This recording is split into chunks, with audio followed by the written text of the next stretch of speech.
ஒரு நாடு ஒரே தேர்தல் தொடர்பாக ஆய்வு செய்ய அமைக்கப்பட்ட குழு அளித்த பரிந்துரைகள் பற்றி விவரிக்கிறார் சிறப்பு செய்தியாளர் நந்தா. கடந்த ஆண்டு செப்டம்பர்ல முன்னாள் ஜனாதிபதி ராம்நாத் கோவிந்த் தலைமையில் ஒரே நாடு ஒரே தேர்தல் நடைமுறைய சாத்தியக்கூறுகள் இதை செயல்படுத்தணும்னா சாத்தியக்கூறுகள் என்ன, சாதக பாதங்கள் என்னவா இருக்கு அப்படின்ற ஆராயத்துக்காக ஒரு குழு அமைச்சாங்க. பல்வேறு அரசியல் கட்சி தலைவர்கள், பல்வேறு அமைப்புகள் இதில் கருத்துக்களை சொன்னாங்க. இந்த குழு கடந்த மார்ச் 14ஆம் தேதி 18,626 பக்கங்கள் கொண்ட பரிந்துரை அறிக்கையை ஜனாதிபதி திரௌபதி முர்மு கிட்ட கொடுக்குறாங்க. அதன் தொடர்ச்சியாக அந்த அறிக்கையில் குறிப்பாக சொல்லணும் அப்படின்னா, இந்த ஆய்வு நடத்தினப்ப அதிமுக உள்ளிட்ட 32 கட்சிகள் ராம்நாத் கோவிந்தனுடைய பரிந்துரைக்கு ஆதரவாகவும், அதே போல திமுக உள்ளிட்ட 15 கட்சிகள் எதிர்ப்பும் தெரிவிச்சிருந்தது. 15க்கும் மேற்பட்ட கட்சிகள் எந்த நிலைப்பாடும் எடுக்காம கருத்து இல்லை அப்படின்ற ஒரு நிலைப்பாட்டில் இருந்தாங்க. அதே போல ராம்நாத் கோவிந்தனுடைய குழுனுடைய பரிந்துரைகளில் இருக்கக்கூடிய முக்கியமான விஷயங்கள் என்னென்ன அப்படின்னு பார்த்தீங்கன்னா, ஒரே நாடு ஒரே தேர்தல் நடைமுறைப்படுத்தப்பட்டால் சமூக இணக்கம் ஏற்படும், செலவு குறையும் அப்படின்றத மேற்கோள் காட்டி சொல்லியிருந்தாங்க. அதே போல திட்டத்தை அமல்படுத்தும் பட்சத்தில் அரசியலமைப்பில் மேற்கொள்ள வேண்டிய திருத்தங்களுக்கு மாநில அரசுகள் கிட்ட அனுமதி கேட்க வேண்டிய தேவையில்லை அப்படின்ற ஒரு விஷயத்தை மேற்கோள் காட்டி அந்த குழு பரிந்துரை பண்ணியிருந்தாங்க. அதே போல 50% அளவிற்கு மாநிலங்களோட சட்ட ஒப்புதல் பெற வேண்டியதும் அவசியம் அப்படின்ற ஒரு விஷயத்தையும் சுட்டிக்காட்டப்பட்டிருக்கு. மேலும் ஒரே நேரத்தில் மக்களவை சட்டப்பேரவைகளுக்கு தேர்தல் நடத்தி முடிச்சுட்டு அடுத்த 100 நாட்களில் உள்ளாட்சி அமைப்புகளுக்கு தேர்தல் நடத்தலாம் அப்படின்றது தான் இந்த பரிந்துரைகளில் இடம்பெற்றிருக்கக்கூடிய ரொம்ப முக்கியமான விஷயங்களா பார்க்கப்படுது. சரி, ஏன் இதை அரசியல் கட்சிகள்லாம் எதிர்க்கிறாங்க, எதிர்ப்புக்கு என்னென்ன காரணம் அப்படின்னு பார்க்குறப்ப குறிப்பாக திமுகவை பொறுத்த வரைக்கும் ராம்நாத் கோவிந்தனுடைய குழு கிட்ட மாநில அரசுகளை முன்கூட்டியே கலைப்பதற்கான வாய்ப்புகளை இது ஏற்படுத்தி கொடுக்கும் அப்படின்றத எதிர்ப்பு குரலாக பதிவு செஞ்சிருந்தாங்க. அதே போல உயர்மட்ட குழுவை மத்திய அரசு அமைத்ததே சட்ட விரோதமானது, மத்திய அரசுக்கு இதில் இருக்கக்கூடிய உரிமைகள் என்ன அப்படின்ற ஒரு கேள்வியும் திமுக முன்வைத்திருந்தது. அதே போல காங்கிரஸை பொறுத்த வரைக்கும் அரசியலமைப்பில் அடிப்படையில் மிகப்பெரிய அளவிற்கு மாற்றங்கள் ஏற்படும், அடிக்கடி தேர்தல் நடத்தணும் அப்படின்றதுக்காக ஒரே முறை தேர்தல் நடத்தக்கூடிய இந்த நடைமுறை சாத்தியமற்றது, அடிப்படையற்றது அப்படின்ற ஒரு கருத்தை காங்கிரஸ் ராம்நாத் கோவிந்த் குழு கிட்ட சொல்லியிருந்தாங்க. ஆம் ஆத்மியை பொறுத்த வரைக்கும் ஒரே நாடு ஒரே தேர்தல் இந்திய அரசியலமைப்பின் அடிப்படை கட்டமைப்பை சிதைக்கும் அப்படின்ற ஒரு எதிர்ப்பு குரலை பதிவு செஞ்சிருந்தாங்க.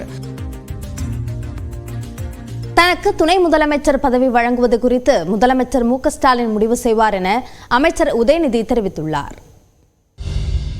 திமுக மூத்த நிர்வாகிகள் டி.ஆர். பாலு, திருச்சி சிவா, ஆர்.எஸ். பாரதி உள்ளிட்டோருடன் முதலமைச்சர் மு.க. ஸ்டாலின் ஆலோசனை நடத்தினார்.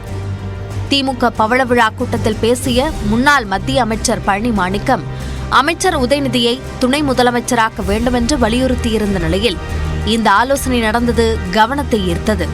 அதனால் துணை முதலமைச்சர் அறிவிப்பு வெளியாகக்கூடும் என கருதி அறிவாலயத்தில் தொண்டர்கள் குவிந்தனர்.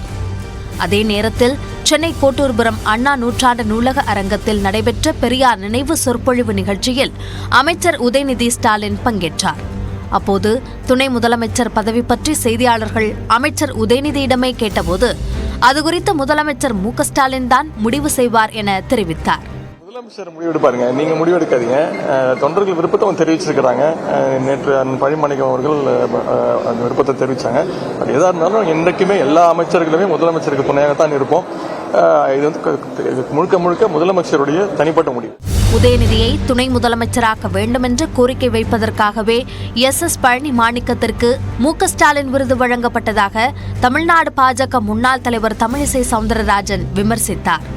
திமுகவில் அடுத்த தலைவரை உருவாக்க வேண்டிய அவசியம் உள்ளதால் உதயநிதியை துணை முதலமைச்சராக்க கோரியதாக எஸ்.எஸ். பழனி மாணிக்கம் விளக்கமளித்தார். தளபதிக்கு அடுத்த நிலையில் நாடுகளுக்கு பொதுமக்கள் மத்தியிலும் கட்சிக்காரர்கள் மத்தியிலும் உதயநிதிக்கு சிறந்த வரவேற்பு இருக்கிறது.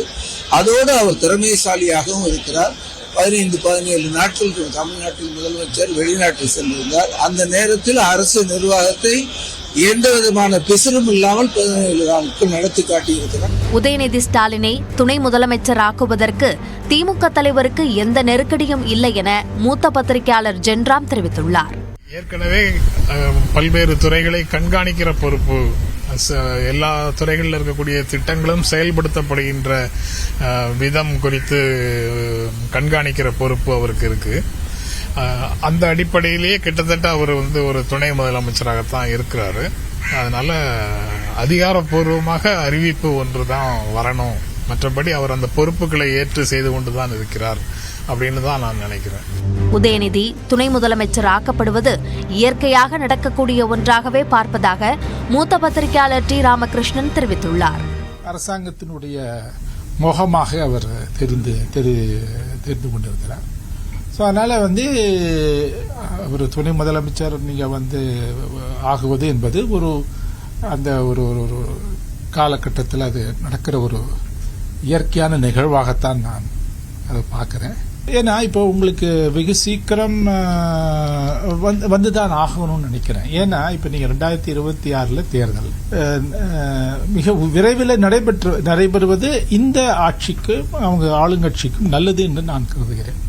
திமுக தொண்டர்களின் கோரிக்கை முன்பை விட வலுத்திருக்கும் நிலையில் காலம் கனிந்து விட்டதா, பழம் பழுத்து விட்டதா என்பது வரும் நாட்களில்தான் தெரியவரும்.